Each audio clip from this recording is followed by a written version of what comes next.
Hi guys, Oily here. It's been a while. I've been busy with my granddaughter. We received temporary custody of her, and we've had her for the last year.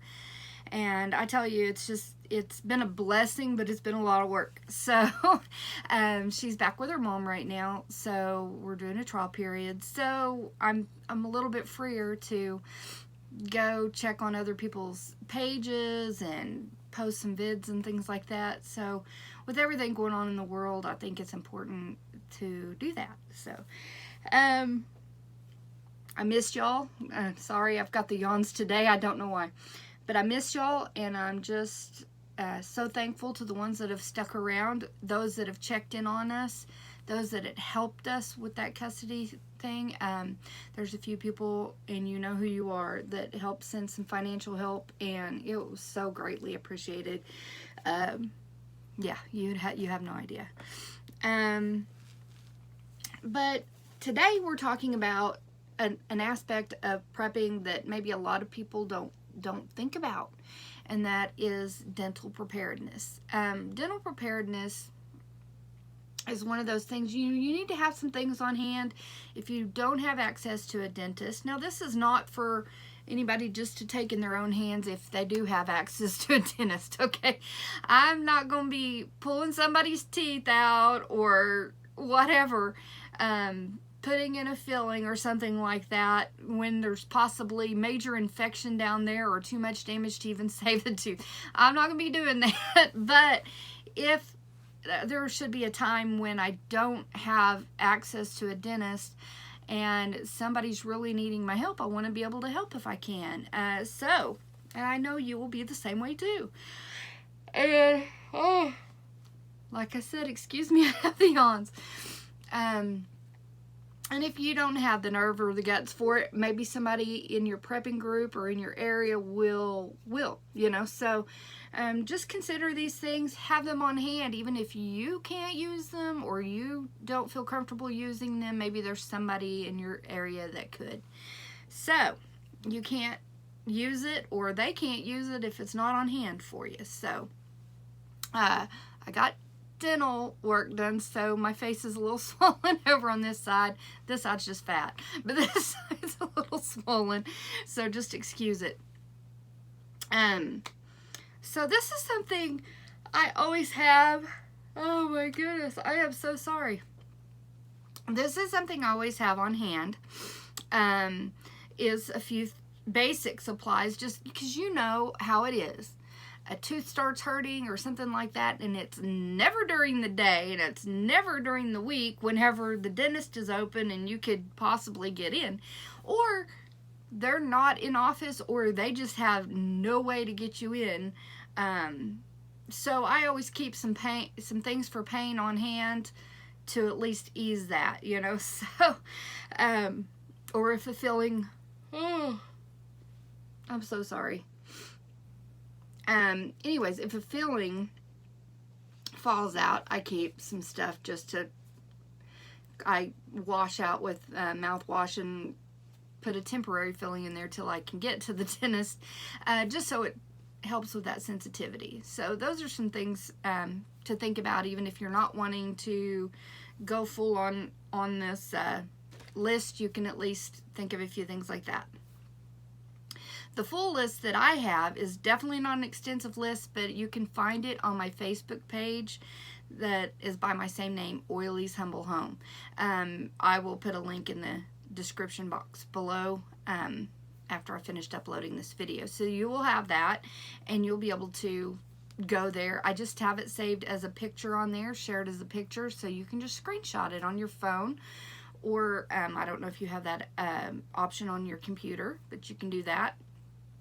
If not, just let me know, leave in the comments maybe that you don't have that access, and maybe we can PM each other and I can get that list to you, via an email or something. So let's get started. First of all, the book. There's a book that I think every person should have, and it's called Where There Is No Dentist. It helps explain how to take care of emergency dental procedures, things that you might have to do in an emergency. I hope and pray we never have to do this, but it's good to have a resource like that book to have on hand. A dental pick set, because hygiene is very important, so you need a dental pick set to clean, to test the teeth, all of that stuff. Floss picks to keep the teeth clean, to clean out cavities if there's a cavity there that needs cleaned out. A dental mirror, so that whoever's trying to examine the other person that's having the dental issue can see in the mouth and see what needs to be done. Or sometimes you can even, like if you've lost a filling or something, use that dental mirror to pack your gauze or whatever it is that you're needing in there. A tongue scraper is good for dental hygiene. Of course, you'd want one for each person. You wouldn't want just a single tongue scraper for each person in the or for everybody to use. So you'd want one for each person in the family. Antiseptic mouthwash. Now, those that have sensitive mouths may choose to get the alcohol-free so it doesn't burn. But this is a very important process, because if you have a filling fall out and you're wanting to stuff a temporary filling in there, you do not want to do that before you at least try to clean out that cavity area that the filling fell out of. So that's very important to have some antiseptic mouthwash. Have them flush for 30 to 45 seconds at least and spit out, and then you could proceed with putting in your temporary filling.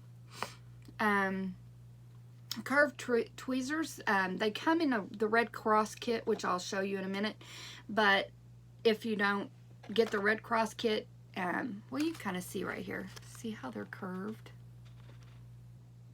They're curved so that, like, this kit comes with little cotton ball pellets, so you can dip it in the pain reliever and stuff that down into the cavity if you need to. So that's a really big thing to have on hand. It will make your life so much simpler if you do have to replace a filling or use those little cotton pellets or whatever. Tongue depressors to help, like especially with little ones who have a hard time controlling their tongue. If you're needing to check their mouths, you might want some tongue depressors to have on hand. Nitrile gloves for the person that is helping the person in need. You want to have some gloves. You don't really want to have, your hands in their mouth. Cotton swabs for applying topical pain reliever, basically like Q-tips. You can dip it in, and just like if you need to numb an area, you can dip it in that pain reliever, and then just if a lot of you have been to the dentist, you know that they just get that gel on there and then just stick it in between your cheek and your gum and just let it sit there for a while to kind of numb things up. That can be very beneficial.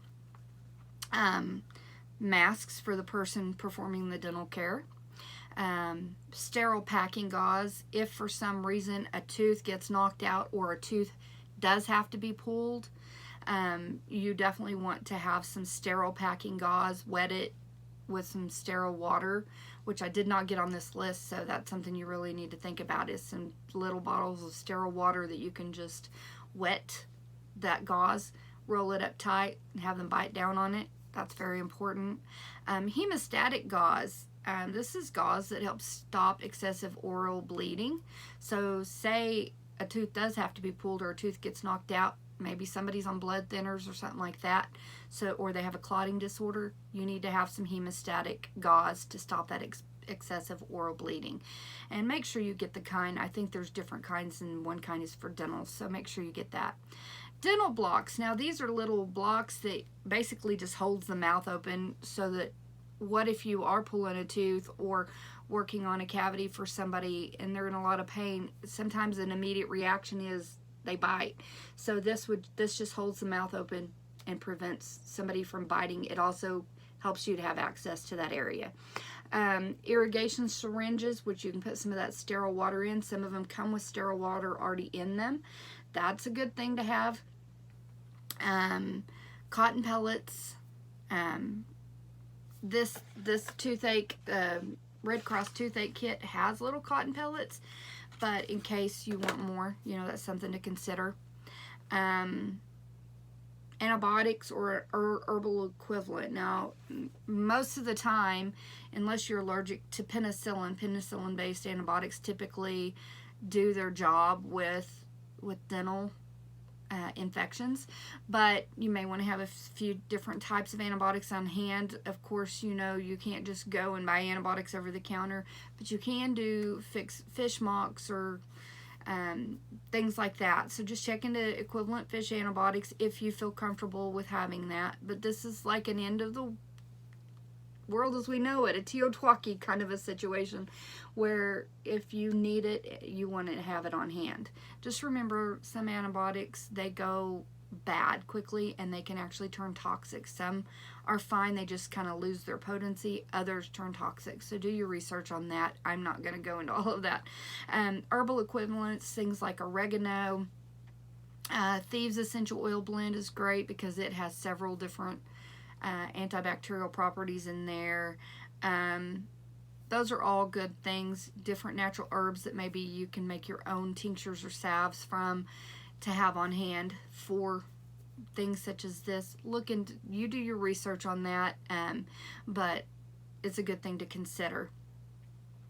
Some pain relieving options. Benzocaine, which my mom used to use, was Benzodin. If she got a mouth sore, she put Benzodin on it, and it helped with the pain significantly. So an oral anesthetic like benzocaine that's 20% or greater, it's an oral analgesic actually. Gel Calm Fluoride Gel, and I actually spelled the calm wrong on here. It is with a K, not a C. So Gel Calm Fluoride Gel by Colgate helps a lot with tooth sensitivity. This Red Cross kit is something that's really great. Like I said, this thing is a lifesaver. Now I love my Young Living essential oils, but I will tell you, I will go to this oil here before I will use the clove oil from Young Living or any other clove oil, because it's just straight eugenol.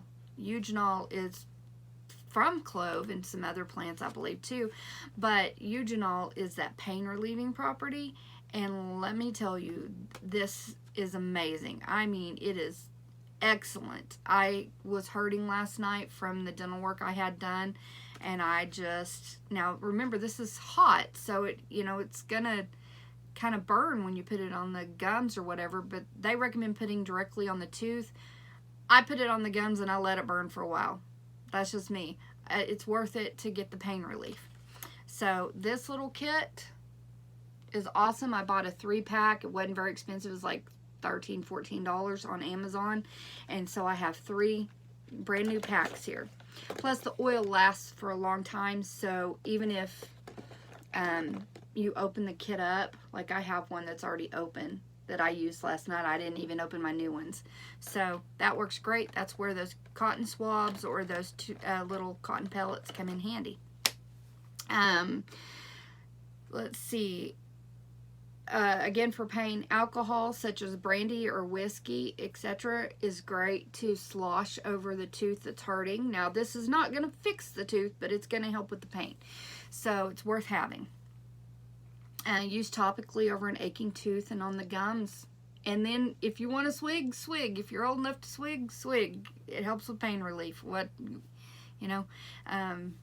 Even those that don't drink, you need to have some alcohol on hand just for pain relief, for medicinal purposes, if at all possible. Other things are like ibuprofen. If you can't take ibuprofen because of ulcers or blood thinner issues, things like that, then at least Tylenol, but ibuprofen helps with inflammation, so you could get some kind of herbal alternatives to that to help. So just things like that to keep on hand to have. Sometimes if you're in pain, an aspirin put on the tooth, not the kind that is enteric coated, because that will take too long to dissolve. Just plain old like baby aspirin, sit it on there and let it dissolve. Some people find relief with that. Hot and cold packs. If you have injury or you've had to pull a tooth or something, you want to have something to help with that swelling and to provide some relief. A couple of other things are chipped, cracked, broken tooth repair kit. You can get this on Amazon. It's not very expensive at all. Well worth it to have. I'm not saying it's the greatest, but it'd be something to have if you needed to repair a tooth for some reason. Another thing is temp filling. I believe I have some here, and I'll show you what I'm talking about. Yeah, here we go. There's two different ones that I have, and they're pretty close to the same, I think, and they have pretty much the same tools. I started to open this, and I didn't, but it's brand new. But this is called Refill It, and they are both by Dentech, I believe. This is called Refill It, and this is called Temperin, or Dentech Temperin Max.